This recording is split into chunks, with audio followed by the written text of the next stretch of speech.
Indoor meeting हो रही हैं, वन नेशन वन इलेक्शन प्रतिदिन यूपी नंबर 1 है रोड एक्सीडेंट्स में, और जिसमें सबसे ज़्यादा दरबार लगाए हों वो सबसे बड़ा वीआईपी जिला होगा। जेब में नहीं पैसा, 2 रुपए बोले चंदा दे दो सब लोग। लगातार हम लोग जब जब संगठन की बैठक कर रहे हैं उसके बाद हमें और आपको मिलने का मौका मिलता है।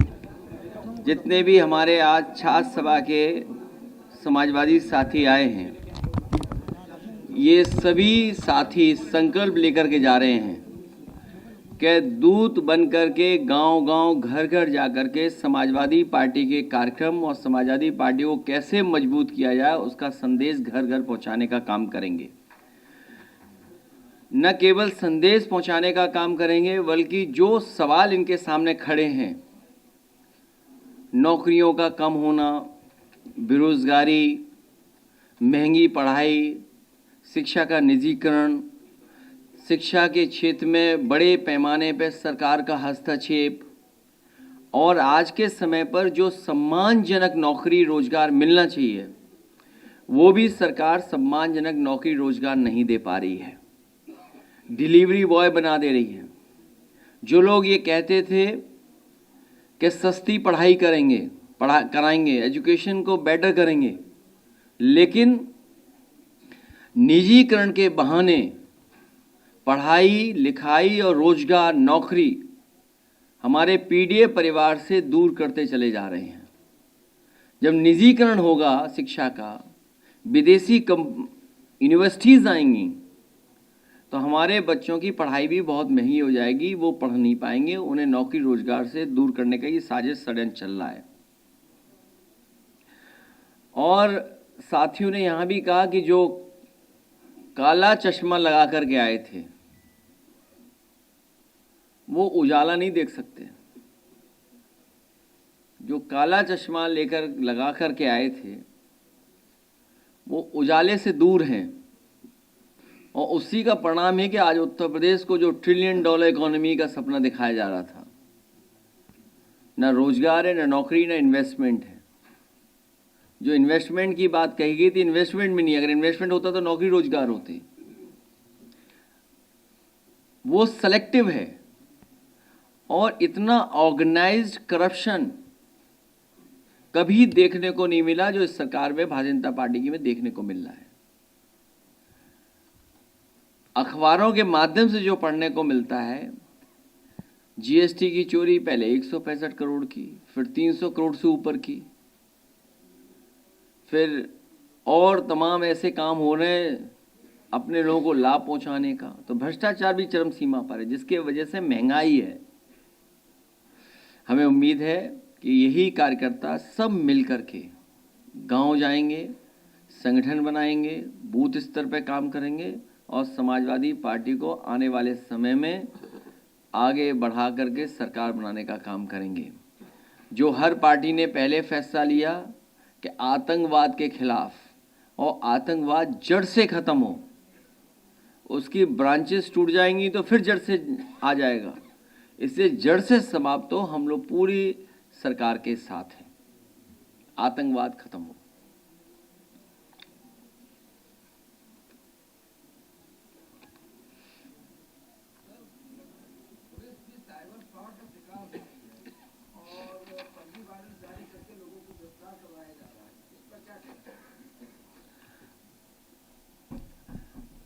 ये अनुपयोगी सरकार बनकर के आई है, अनुपयोगी,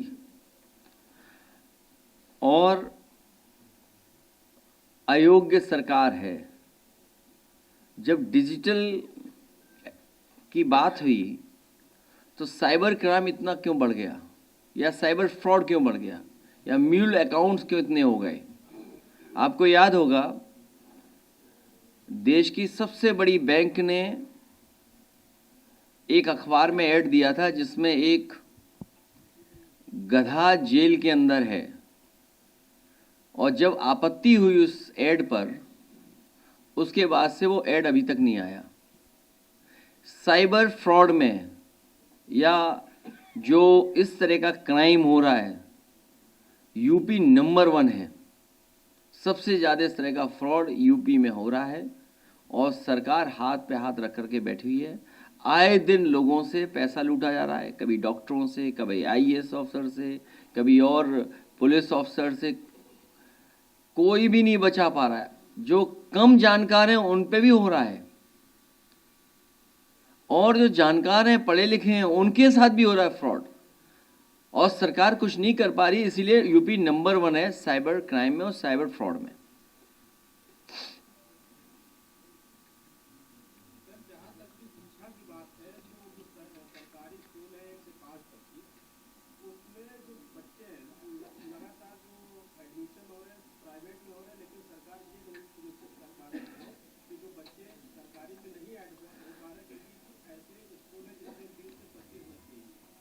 इस बार चुनाव जो होगा वो होगा चुनाव योगी बनाम प्रतियोगी।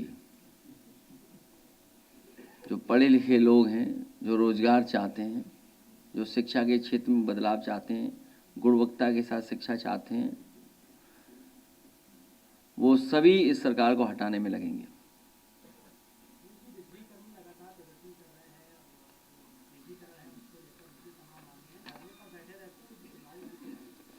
धिक्कार ऐसी सरकार पर जो सुनवाई न कर रही हो और निजीकरण में जा रहा हो। हमने इसीलिए कहा जब सब बेचा जा रहा है तो जब जेपीएनआईसी बेचें तो हम लोगों को भी जानकारी दे दें।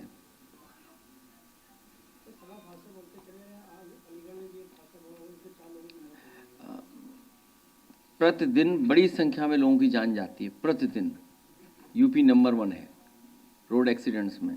साउथ इंडियन जो स्टेट्स हैं उनमें से कुछ है, डेटा आता है जो डेटा कह रहा है। जो सुरक्षा को लेकर के और जो इंतज़ाम सरकार को करना चाहिए वो नहीं कर रही, जिसकी वजह से ये घटनाएं हो रही हैं।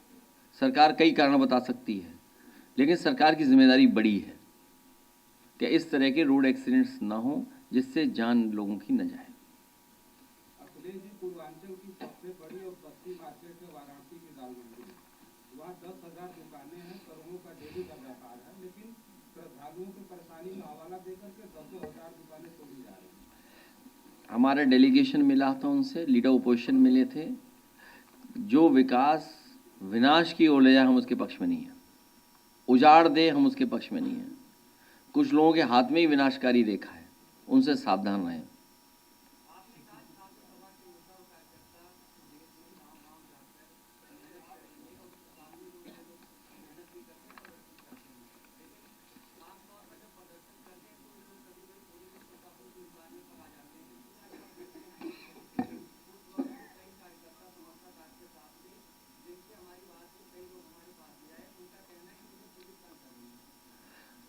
पुलिस उन्हें पक्का कार्यकर्ता बना रही है।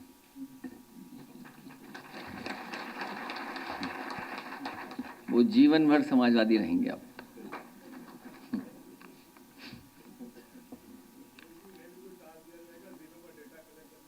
किसके लिए? वो हम लोग बैठ के तय कर लेंगे। इन लोगों को भी जिम्मेदारी से काम करना है। नंबर 1 अनुशासन, दूसरा व्यवहार अच्छा, तीसरा एक दूसरे के प्रति सम्मान की तरह, सम्मान से देखना, सम्मान से जुड़ना। तो ये काम लगातार करते रहेंगे लोग। पीडीए की ताकत को और मजबूत करेंगे।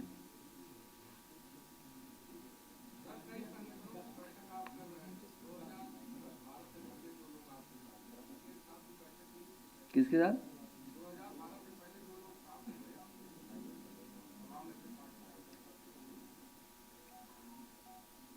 नहीं, मेरी जानकारी में नहीं है। जो जानकारी आप पर है वो मेरे पास वो जानकारी नहीं है जो जानकारी आप पर है।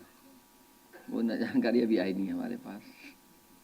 लेकिन सुनने में आ रहा है कि कुछ मंत्री लोग सरकार के खिलाफ बहुत बुरा भला कहेंगे चुनाव आने के पास। उसी को मैनेज करने में लगी हुई है बीजेपी।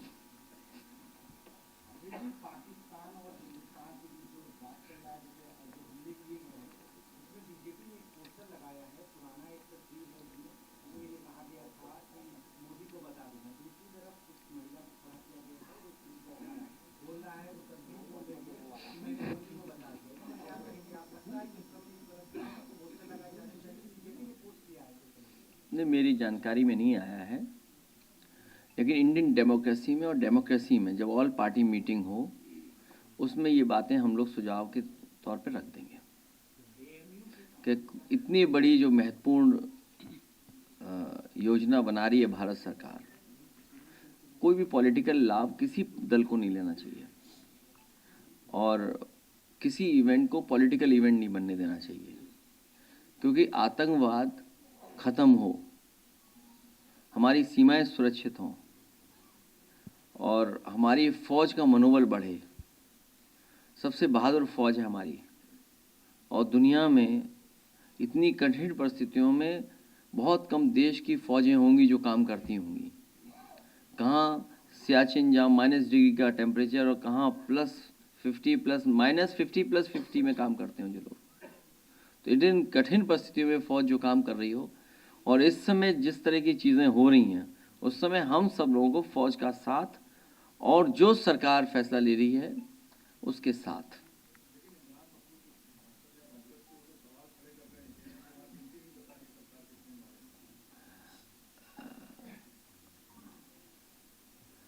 मैं फिर कहता हूँ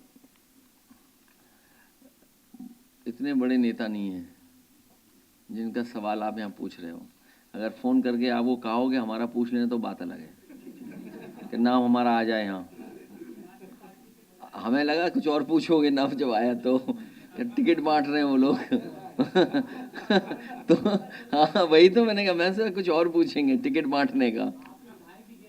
नहीं आप बताओ कहाँ दुनिया में कि विधायक टिकट बांटने लगे आपस में। कई सरकारी अस्पताल ऐसे हैं जहाँ पे पूरी दवाइयाँ लोगों को नहीं मिल रही है और लोग लंबी लंबी लाइन लग रही है। बहुत बुरा हाल है अस्पतालों का, बहुत बुरा।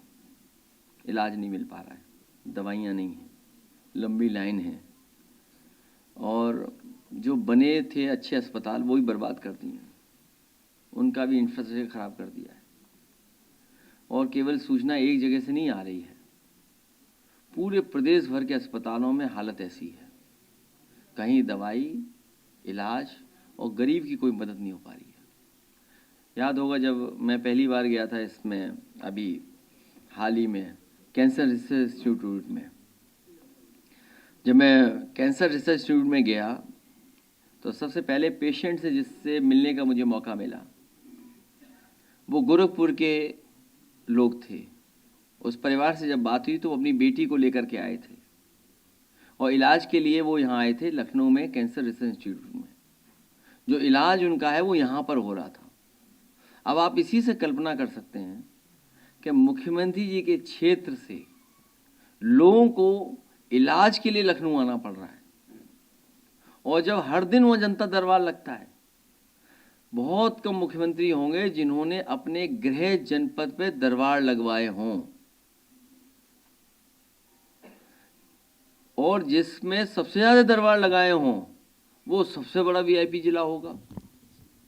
अगर वीआईपी के मानक हो तो हम तो यही मानक मानेंगे कि जिस जिले में सबसे ज़्यादा किसी मुख्यमंत्री ने जनता दरबार लगवाया हो वो सबसे वीआईपी जिला है। और उस वीआईपी जिले में जहाँ पर मेडिकल कॉलेज हैं और अस्पताल हैं, एम्स है, वहाँ पर गरीब को इलाज नहीं मिल रहा। सोचिए आप, एम्स होने के बाद इलाज नहीं, फिर एम्स क्यों बनवाया?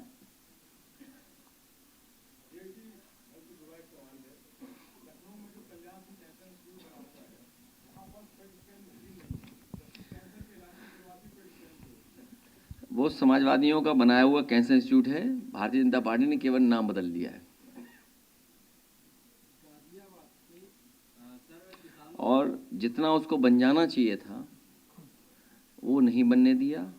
और उसके पीछे अगर आप जाएंगे तो सुनने में आया है कि जो मेडिकल यूनिवर्सिटी बनी है वो एडमिनिस्ट्रेटिव यूनिवर्सिटी है, मेडिकल कॉलेज नहीं है वो, जिसका शिलान्यास प्रधानमंत्री जी ने लोक भवन के सामने किया था।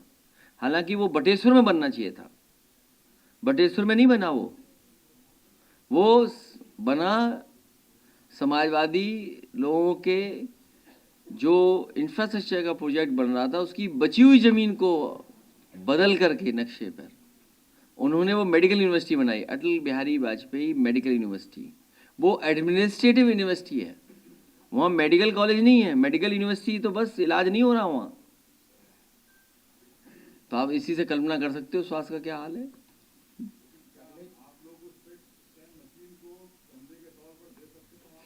सबसे पहले तुम दो 1 लाख रुपए, बातें कर रहे बेमतलब की। जेब में नहीं पैसा, 2 रुपए, बोले चंदा दे दो सब लोग, ये क्या बात हुई। चलो 1 लाख दो तुम, हम देंगे 2 लाख सब लोग मिल करके। अरे भाई हम कह रहे सरकार बदलो। मेडिकल वाला लगाइए, वो ऐड लगाइए, दिखाओ इनको, दिखाइए मेडिकल वाला ऐड। अरे चाहे जितने की आए तो हमारी जिम्मेदारी थोड़ी है, वो तो सरकार की जिम्मेदारी है। अच्छा बताओ, सरकार गमले लगा रही करोड़ों रुपए के, हाँ बहुत से ऐसे खर्चे सरकार कर रही है। होर्डिंग लगा रही है, होर्डिंग का तो फिर करप्शन है, वो तो जानते हो आप भी। वो तो लगती 10 है, बिल होते हैं 100 का, हैं? नहीं, देखिए बिल 100 का, लगती 1। अब आप हिसाब लगा लो उसी से। नौकरी और आरक्षण बीजेपी के एजेंडे में ही नहीं है। नौकरी और आरक्षण बीजेपी के एजेंडे में नहीं है।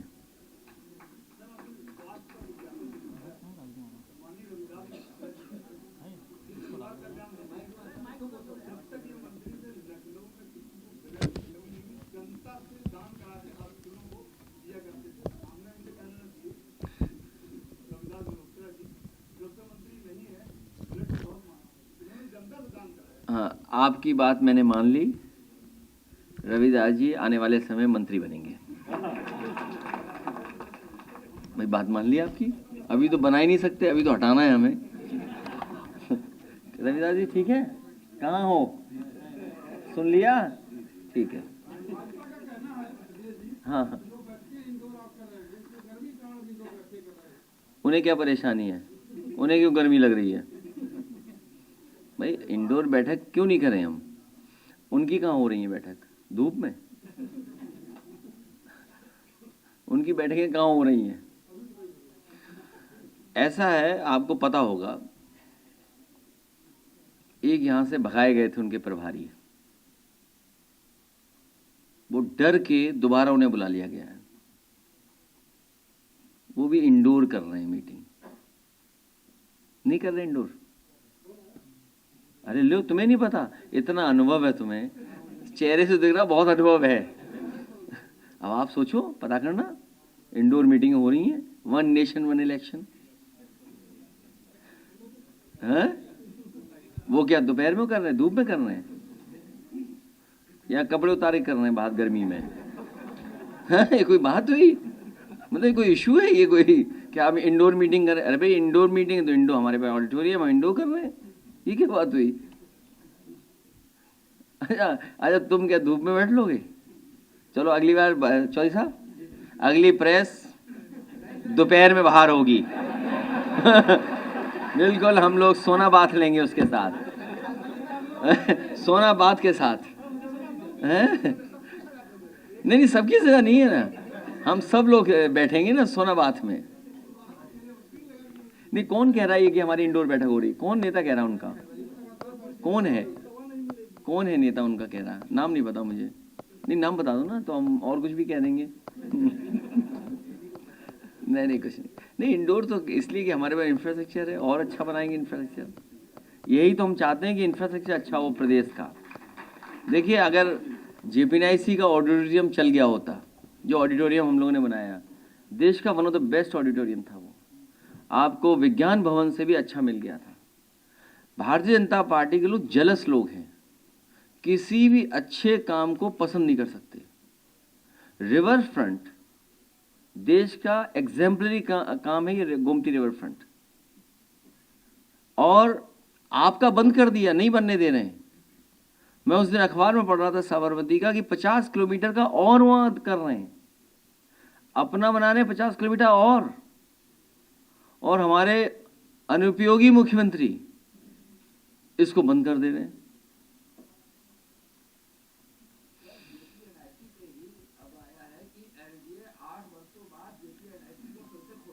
मैंने आपसे निवेदन किया है, आपके माध्यम से सरकार तक बात पहुंच जाए कि जिस तरीके से उन्होंने बहुत से सरकार के एसेट्स को बेचा है, इसको अगर बेचेंगे तो हम समाजवादी लोग मिलकर के चंदा लेकर के इसको खुद खरीद लेंगे हम लोगों ने, क्योंकि इसके साथ हमारा आइडियोलॉजिकल जो इमोशनल अटैचमेंट है वो बड़ा है, जिसको नेताजी ने शुरू किया हो, शिलान्यास किया हो, और उस समय बहुत से देश के बड़े लीडर्स आए थे, और आज भी लोहिया पार्क वही है, उसी का हिस्सा कट करके जेपीआईसी बना है। लोहिया पार्क में आप खुद मुझसे बेहतर जानते होंगे, कोई आईएएस ऐसा नहीं जो वहां न टहलता हो। जो हम लोगों पे अन्याय करता है आईएएस, वो भी वहीं घूमता है। वहां के पेड़ पौधे देख रहे हैं कि कौन है ऐसा। और आज भी सबसे अच्छी क्वालिटी का प्लांटेशन आपको लोहिया पार्क में मिलेगा या जनरल पार्क में मिलेगा।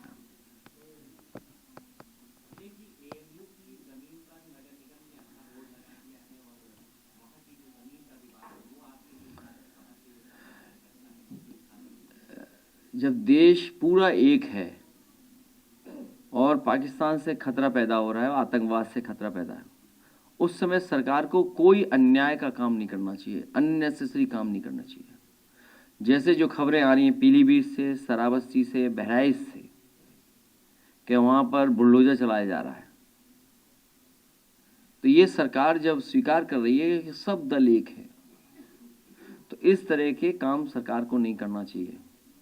और कई बार हम लोगों ने आपसे इसी जगह कहा है कि मुख्यमंत्री आवास का भी नक्शा पास नहीं है। ये जो है आवास, इसका भी नक्शा नहीं पास है। वीडियो वायरल हो रहा है उसमें ट्रेन में यात्री को जो पेंट्री के वेंडर्स हैं, ठेकेदार हैं, उन्होंने मार मार के कपड़े फाड़ दिए, जिससे कुछ ने शिकायत कर दी थी। पानी महंगा बेच रहे थे, बाकी खाने का सामान महंगा बेच रहे थे, उन्होंने बकायदा उसको उतार उतार के खूब पीटा है, पूरे कपड़े फाड़ दिए, पर कोई एक्शन उनके खिलाफ नहीं है। अब वीडियो वायरल हो गया, हो सकता है मंत्री जी तक पहुंच जाए तो कार्रवाई करें उस पर। तो हैं ऐसे मंत्री, ऐसे बन गए, कैबिनेट में चले गए होंगे ऐसे लोग, उन्हीं के माध्यम से ये सब हो रहा है।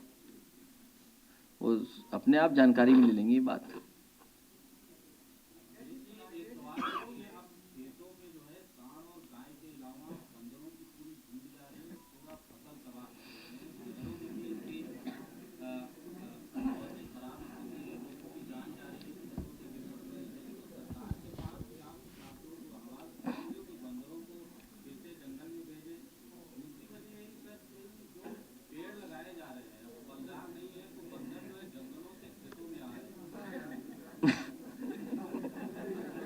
बहुत ही हमारे अनुभवी पत्रकार हैं जिन्होंने ये सवाल पूछा है।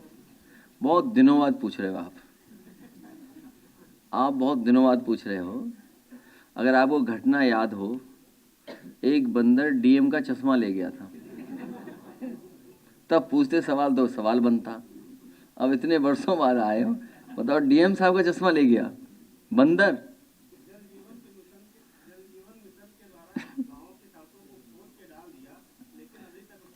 ये लोकसभा में भी कई बार उठ चुका सवाल।